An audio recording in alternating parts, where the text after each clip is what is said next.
मी मुंबईमध्ये लहान मुलांना पळवून नेऊन त्यांना भीक मागायला भाग पाडणाऱ्या टोळीचा पर्दाफाश झालाय।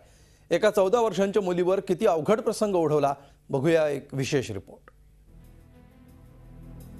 तुमची मुलं शाळेतून एकटी घरी येतात, त्याचं होऊ शकतं अपहरण, तेव्हा सावधान। मुंबईत कधी कुणावर काय प्रसंग ओढावेल याचा नेम नाही। आता या मुलांचीच उदाहरणं पहा।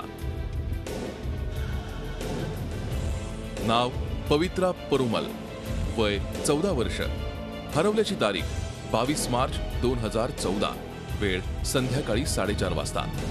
आयडेंटिफिकेशन शाळेचा गणवेश, पत्ता शिवशक्तीनगर, धारावी। आता हा चेहरा पहा, धक्का बसला ना?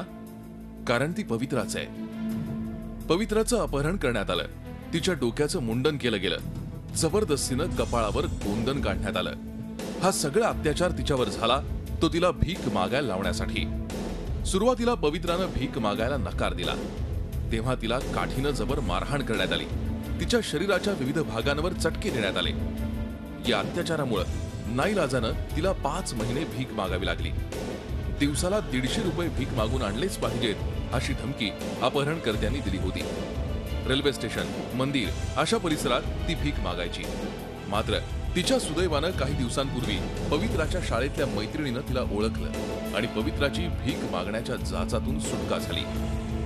बच्चे को बहुत मारा करके बोल रहे, खाना पीना नहीं दिया, पानी भरने का, 150 का नीचे भीख नहीं मांगने का, बिल्डिंग में जाके खाना भीख मांग के आओ, सब बोला है। बच्चे को बहुत तकलीफ दिया है। पवित्रा हरवल्याची तक्रार तिच्या आईनं धारावी पोलीस स्टेशन आणि डोंगरीच्या बाल कल्याण समितीकडे केली होती। पवित्राला डोंगरीच्या बाल सुधारगृहात आणण्यात आलं। बाल कल्याण समितीपुढे तिला हजर केलं असता त्या ठिकाणी एक महिला आपल्या मुलांना भेटण्यासाठी आली। पवित्रानं तिला अचूक ओळखलं। या बाईनंच आपलं अपहरण केल्याची माहिती पवित्रानं समितीला दिली। तेव्हा त्या बाईला आणि मुलं पळवणाऱ्या 5 जणांच्या टोळीला पकडण्यात आलं। हे सगळे आरोपी सध्या धारावी पोलिसांच्या ताब्यात आहेत। त्यांनी तिची चौकशी केली, तू का पळून जातेस? तेव्हा तिने तामिळमध्ये त्यांनी विचारलं, तेव्हा ते झालं की ह्या बाईंनीच मला पळवून नेलं होतं आणि भीक मागायला होतं। पोलिसांनी तिला ताब्यात घेतलं। हे केवळ एका मुलीसोबत घडतं असं तुम्हाला वाटत असेल तर तुम्ही भ्रमात आहात। मुंबईत अशा प्रकारे शेकडो मुलांचं अपहरण होतं आणि त्यांना भीक मागण्यासाठी भाग पाडलं जातं। प्रथम या स्वयंसेवी संस्थेनं याबाबत अहवालच तयार केलाय।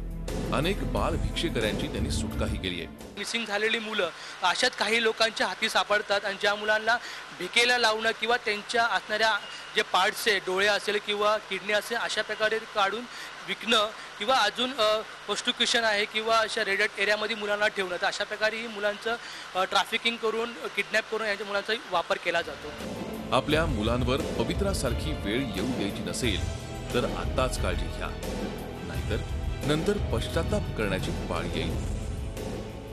दीपाली जगताप पाटीलसह bureau report, Zee media, Mumbai. Zee 24 तास रहा एक पाऊल पुढे।